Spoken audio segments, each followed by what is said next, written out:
ধান জমিতে তুই কার ওঠালি দিতে পরিষ্কার কথা বলছি বন্ধ কর। দেখছি ঝামেলা হয়ে যাবে কিন্তু বলে দিচ্ছি। তোমাকে বারবার আমি বলছি ভাই, তুই দাদা হয় আর যাই হয়, লাগাবার সময় আমি লাগাইছি, এত টাকা খরচা করে চারদিকে সবুজ করে। ভাই তুই যে চলে আলি গুড়গুড়াই, এটা তো আমার ভাগ আছে রে। ভাগ তোর আছে, কিন্তু আষাঢ় মাসে তুই সত্যি আমাকে বললি যে ভাই আমি জমি জায়গা চাষ করিব না, আমি টাকা পয়সা করে ওটা মাঠ সবুজ করে দিয়েছি, আর সবুজ দেখে তুই রইতে লাগছিস। বাপের খানে তুই কি বলেছিলি বন্ধ? কি বলেছিলি রে? ধান লাগাবার সময় তোকে যখন বললি আরে তাহলে ধানটা লাগাবো তো ভাই, তখন তুই কি বললি যে আমি চাষ করবো নাই, আমি আপনার তুই জমিলে আমি ওই বাগান লিখি, আমি বাগান নিয়ে পড়ে থাকবো। আর এখন আমি ধান চাষ করি না, একদিকে সবুজ করেছি টাকা পয়সা খরচা করে, হ্যাঁ, আর তখন তুই কোদালটা নিয়ে চলে আসছিস, তুই মজা মারা পাইছিস নাকি?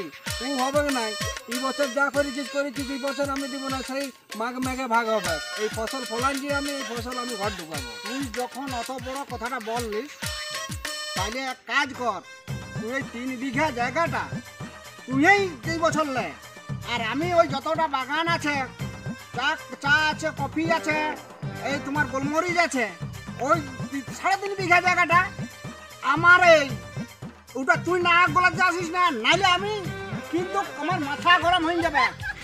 হ্যাঁ বলিয়া দিচ্ছি, ভাইয়ের মতন ভাই থাক, আর নাইলে ওই আমার আমি এইখানে আসবো না, আর তুইও ওইখানে যাস না। আমি ট্রাক ঢুকাই দিচ্ছি, কালে আমি ট্রাক ঢুকাই মালটা তুলে নিব। তুই ওই বাগানটা নিবি, কিন্তু আমি গোলমরিচের ভাগ ছাড়বো না ভাই। গোলমরিচটা কিন্তু আমার ওইটা লাগানো আছে, ওটা সার বিষ সব আমি খরচা করেছি, তুমি বাকিটা লে, কিন্তু গোলমরিচটা আমি ছাড়বো না। তাতে টুড় যাক আর মুড় যাক আমিও সহ্য করবো না, বলে দিচ্ছি তোকে। শুন তবে, অত যদি তোর মনোভাব আছে, তাহলে তুই এক কাজ কর, 5টা লোককে জড়ো করব, ওই 5টা লোককে যা বলবে যে তোদের দুভাইয়ের ব্যাপারে, সেইটা মানি নিতে হবে। এই গ্রামবাসীকে নিয়ে আমি মিটিং করবো, চ।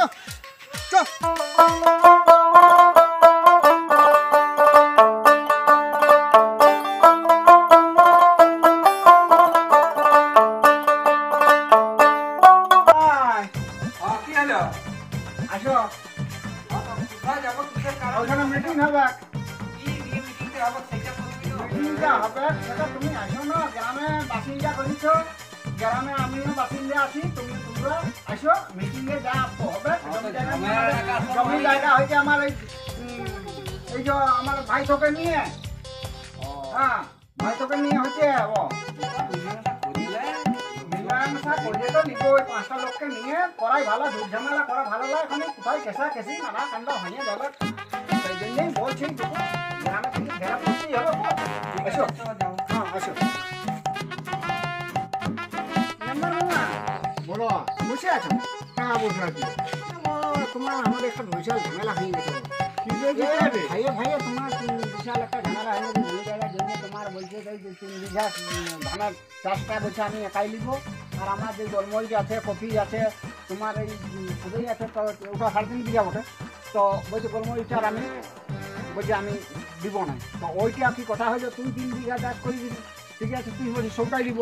আমি যে কফিটা করেছি তোমার 3.5 বিঘা আর গোলমরিচে, তাহলে আমি বলছি তাহলে সবটাই দিব, পা বাড়াইস না। ও বলছে না দিব না কফি তোমার গোলমরিচটা। তো ওইটা মীমাংসা করবো, 5টা লোকে যা বলিবে সেইটাই আমি রাজি। তুই ভাইয়া বিচার কি করবো বলছি, সে বটে নাম্বার মামু, তবে গ্রামে আছো, তোমাদেরকে দরকার একান্তই, তোমরা যেটা বলবে সেইটুকুনে আমরা মানিয়ে নিব। চলো ভাইয়া ওটা বিচার করা যাবে না, ওই একটা দুজনা মিলে একটা মিলে সব একটা মেলামেশা করে নেই। আমি বুঝলাম, তোমাদেরকে যেতে হবে।